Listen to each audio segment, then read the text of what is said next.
Welcome to New Possibilities. I speak truth to power without fear. So during our last book club meeting, we were discussing the book Stamped from the Beginning, an excellent book by Ibram Kendi. I highly recommend it. But while we were talking about this book, one of the people that attended this meeting basically argued that African Americans need to stop referring to themselves as African Americans. And this person went on to say that we need to call ourselves just Americans. And I had a discussion with a loved one about this particular issue as well, and she took the same position. And this morning when I was on TikTok, I came across a video where you had this conservative white man saying the same thing, saying that African Americans need to call ourselves just Americans and not African Americans. So with this video, I want to address this particular issue. Unlike any of these immigrant groups, unlike immigrants from the islands or from Africa or from Europe or from South America or Central America or from parts of Asia, the Middle East, unlike all these immigrants, we did not volunteer to come to America. We didn't come here in pursuit of the American dream. We didn't come here to America thinking that this was some kind of land of opportunity. Unlike all these other groups, African Americans came here in shackles. Unlike all these other groups, we came here in slave ships. Unlike these other groups who came on airplanes and regular boats and stuff like that, we came in slave ships and we crossed the Atlantic. Millions of us died during the Middle Passage. We were stripped of our identity, kidnapped, and we were not even viewed as human beings. We were viewed as property, as cattle. Chattel property, that's how we were viewed. They had more respect for their dogs than they had for black people. They had more respect for their horses than they had for black people. We were subjected to hundreds of years of enslavement, forced to work for absolutely nothing for these slave masters, building their wealth, literally building this nation on the backs of black people. That's the experience that the African in America had. So unlike these other groups, we didn't experience any kind of American dream. In the words of Malcolm, we only experienced the American nightmare. We are not Americans, we are victims of America, in the words of Malcolm X. And after all these hundreds of years of being enslaved,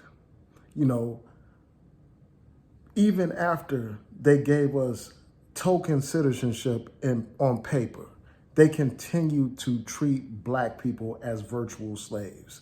Black people were treated as second-class citizens, subjected to segregation, humiliation, degradation, and every other formation of oppression. That's what black people dealt with in this country. The founding documents of this country, the Constitution, has us listed as 3/5 of a human being. As long as we are listed in that Constitution as 3/5 of a human being, we will never just be Americans. As long as they had to write constitutional amendments to have us recognized as citizens, we will never just be Americans.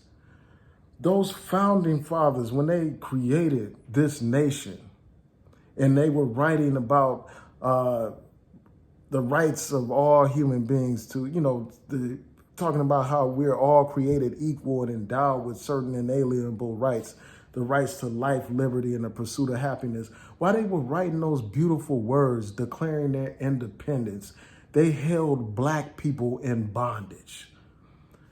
Thomas Jefferson owned hundreds of slaves. Many of these slave owners owned slaves. People like George Washington, one of the founding fathers, owned slaves and actually used slave teeth as dentures in his mouth. That's how little they regarded the African American. So we will never just be Americans in light of that history. And after we were declared citizens, as I said before, after they had to make those constitutional amendments, they still segregated us. They still treated us like second-class citizens. They still lynched us for trying to exercise basic human rights. They deprived us of the right to vote. They deprived us of the right to a decent education. They deprived us of the right to build wealth by redlining us and by restrictive covenants preventing us from owning and building wealth. And in a few incidents where we were able to quote unquote pull ourselves up by our bootstraps, as these conservatives like to say, when they use these respectability politics to discredit black people, every time when we did the quote unquote right thing by building businesses and establishing our own communities and doing for self and all that kind of stuff, what was the white man's response to that? Did he embrace us as citizens? Hell no. What he did is he destroyed those towns, destroyed Tulsa, Oklahoma, the Black Wall Street there, destroyed many other thriving black communities. That's how they treated the African in America. And for that reason, we will never just be Americans. And even after we had this civil rights legislation passed, after the Voting Rights Act, after the Civil Rights Act, after the Fair Housing Act, after all these acts, here we are still facing problems of racism. We are still dealing with police brutality. Every other day, you're hearing about another young black man killed by these police without justification. Another unarmed black man or woman killed by these police. Under those circumstances, we will never just be Americans. And in addition to that, we have all these continuing disparities between African Americans and white Americans. When it comes to wealth, I read a report some time ago, I think it was in The Nation magazine, where they were talking about how it would take black families over 200 years to accumulate the same level of wealth as white people.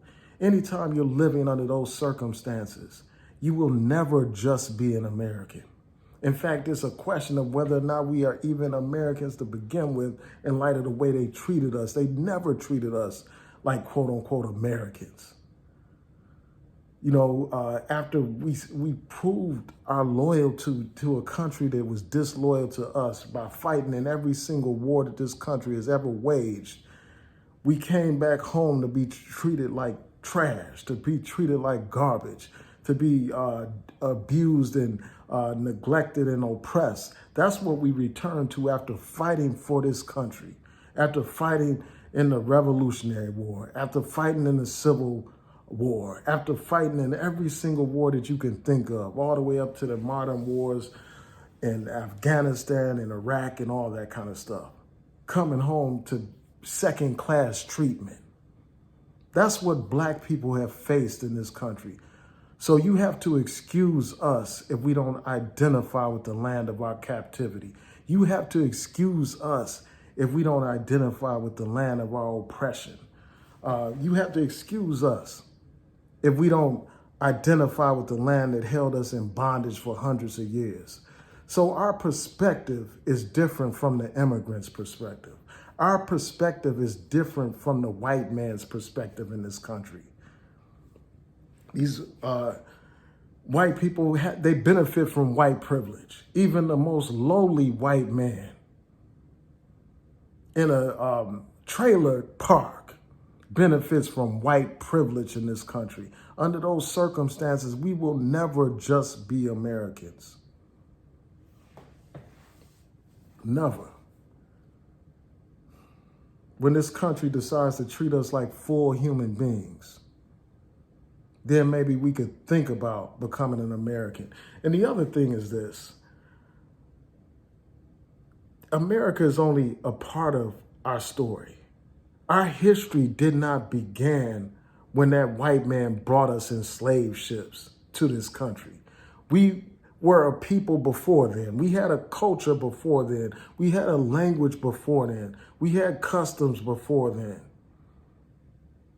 We came from nations and different ethnic groups before this white man brought us to America. So we are not just Americans.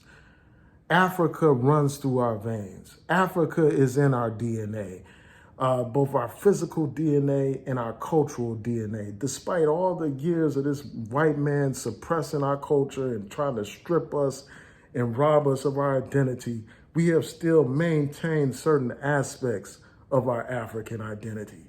And even though we're not able to point to specific tribes without, DNA tests and all that kind of stuff, we have become a new African people, a combination of all these different groups creating a unique identity. But that identity has its roots, has its origins in Africa. We're the only people who have been taught to forget our heritage. The Italian American is proud of his Italian heritage. The white American is proud of European history. That's why you can't even go to any school in this country without studying Europe. That's why when you hear the news talking about these royals constantly, the British royals this, the British royals that, because they identify with their lineage, their heritage connected to Europe, connected to Britain in particular.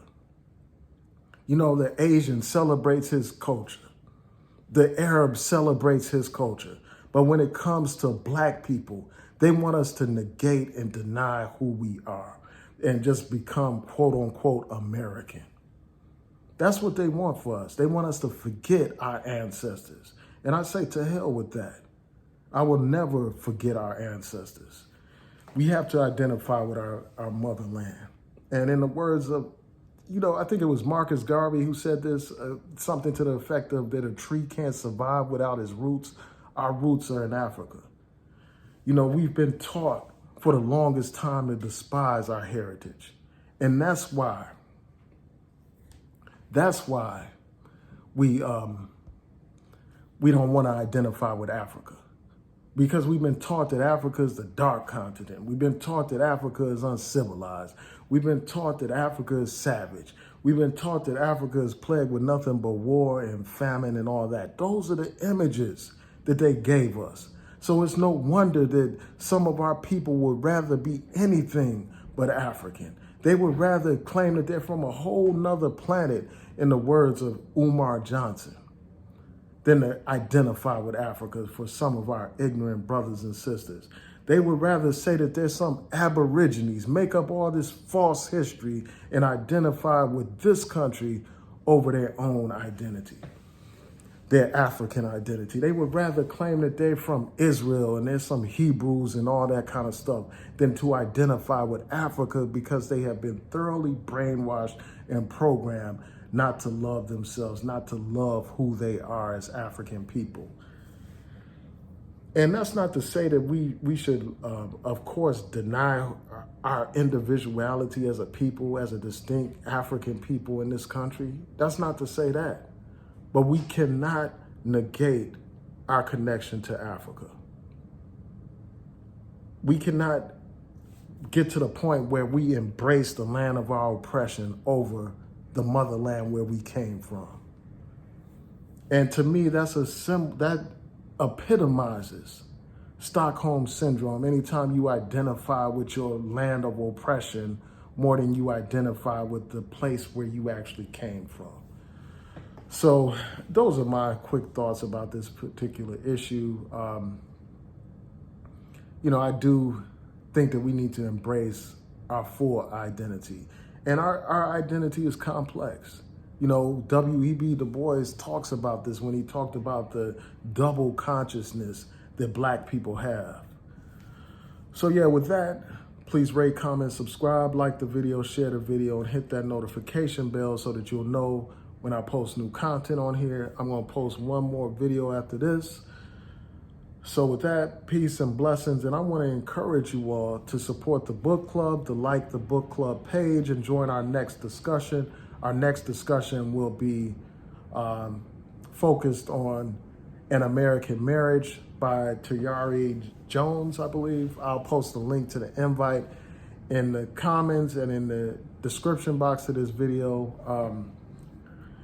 Facebook prevented me from advertising that event, saying it is political and it promotes social issues and all that kind of stuff. So I'm going to have to rely on my brothers and sisters that support this channel to spread the word. Peace and blessings. Have a great day.